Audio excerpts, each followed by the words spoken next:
years later, this time not in a communal kindergarten bathroom, but in a cubby of a 5th grade classroom on lockdown, practicing what would we do if someone were to enter our school grounds who was unknown.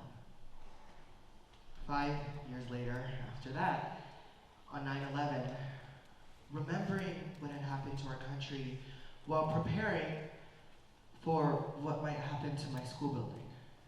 Remembering the tragic past, but preparing for maybe an even more tragic future. Unfortunately, my generation, Gen Z, all have the same shared experiences of school lockdown drills and what might happen, and thinking about the implications of if someone were to enter our school with the intention of hurting us. Now, that's a shared experience that I'm sure every member of Gen Z has, but the experience I just said is mine. From the age of 6, I've been taught how to hide and be quiet in case something was to happen, in case an active shooter was to come on campus. Hi, my name is Jabez Caraballo. I'm a junior here at Laurence Dunbar High School, and today I want to bring up a topic that on the national level, it's a deeply divided, partisan topic, but that I view as a health and public safety crisis. Today, I want to take you beyond the divide, and I want to explore what can happen and what I know Gen Z can do regarding gun violence. Statistics show that since the 1990s, gun violence in the United States has gone skyrocketing up every single year. In 2023 alone, 47,000 Americans died due to gun violence. We see time and time again on the national level the deep divide that there is regarding this topic. And again, we see time and time again that we can't find common ground on how to resolve this. Some quote the Constitution, some quote freedom.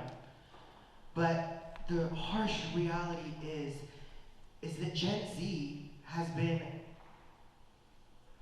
affected, if you will, by this harsh and dangerous safety hazard. We've been time and time again subjected to these drills that are necessary. Yes, don't get me wrong, they're very necessary, but it's unfortunate that they are.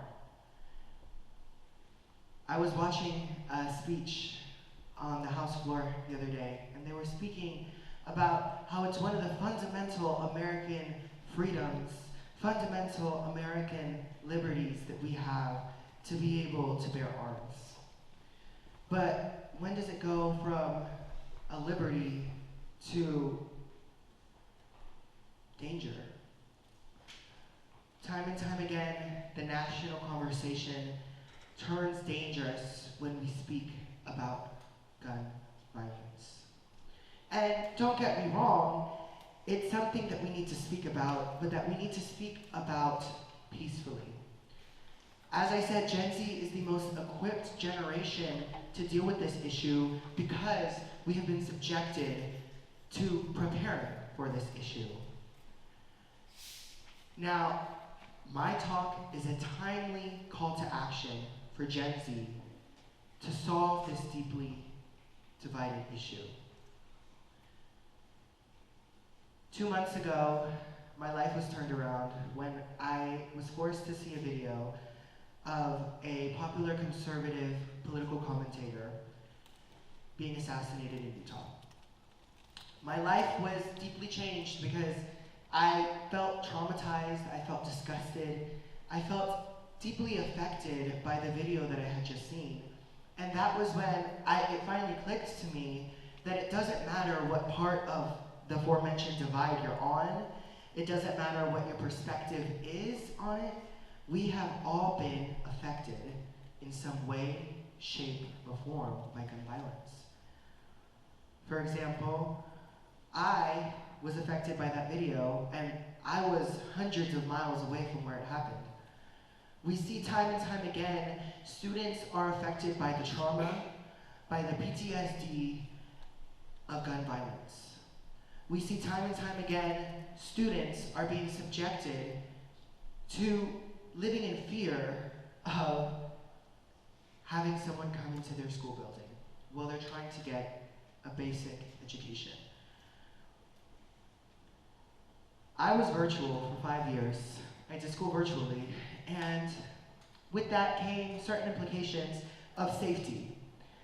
I remember in 2022 when the Uvalde school shooting happened in Texas. I remember I felt safe because I was at home. And then on September 11th, when that lockdown happened, I realized that I had only been at school in person again for the first time in 5 years for a little bit over 1 month, under 1 month actually. Yet I already had an escape route planned for every single one of my classes, A day and B day. I already knew what I would do in order to make sure that I was safe in a crisis at my school. Gen Z has all gone through this. We've all had these thoughts, we've all had these ideas. And even though we've been the ones directly affected by it, members of the community who are adults are also affected. We all see the headlines, we all see the breaking stories. Columbine, Sandy Hook, Parkland, Uvalde, we all see the pain and suffering that happens when someone enters a building in an attempt to hurt others. As I said, Gen Z, we are uniquely positioned to fix this issue, but how?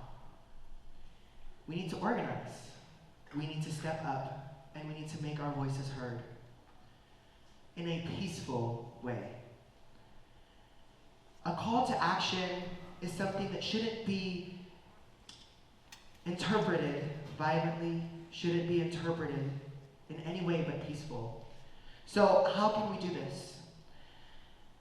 A couple weeks ago, there was a shooting near Tate's Creek High School. And a couple days after that, there was another one near Tate's Creek High School. A local nonprofit organization has taken it upon themselves to walk students home from school every single day to protect them and to ensure that they don't fall victim next to gun violence. Now, I'm not saying we all have to walk someone home from school or we have to do these big, crazy, elaborate things, but one small phone call, one small email, and one small letter can make a difference. Speaking with your representative, with your senator, about what steps are they taking to make sure that your school, that your community isn't plagued, affected by the tragic epidemic that is gun violence. So, I hope today everyone leaves with a new perspective.